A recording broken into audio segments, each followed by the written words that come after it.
first question is, why do I keep binge eating? It really does depend on the individual.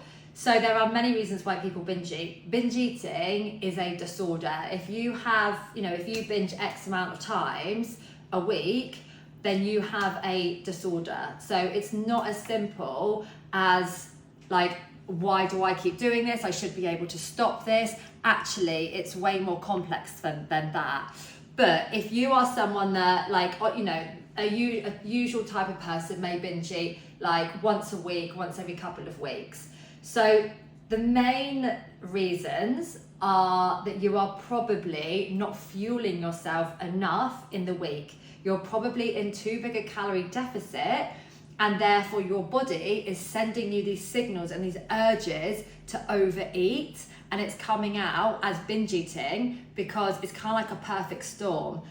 To start with, you haven't eaten enough in the week, so therefore your body's trying to catch up and give you those calories, give you that energy.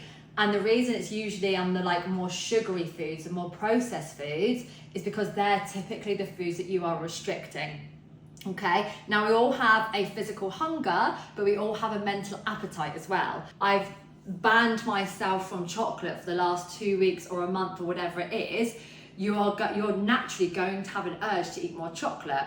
And then also when you start, it then also tastes like even better than if you just had chocolate a little bit a day or every other day, and then you start and you literally can't stop.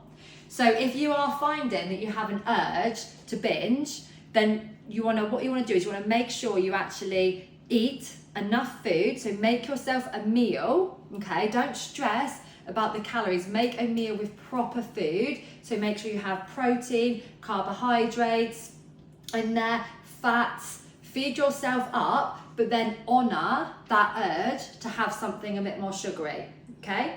We also have a technique which is really good called the and technique. This is a brilliant technique for people that keep wanting those sugar hits, but also can't stop. So for example, and would be somebody that is really wanting a chocolate bar. You walk past the shop and you can smell donuts. So what you'll do is you'll get yourself a piece of chocolate or a donut or whatever it is, but you'll have it also with something nutritious, okay? So it's called and, yeah? And if you do this, you're more likely to stop at the correct portion for you. So it could be an apple and chocolate, could be a banana and chocolate. It's just something that's nutritious, which is actually going to fill you up, plus feeding your mental appetite of the yum yum food.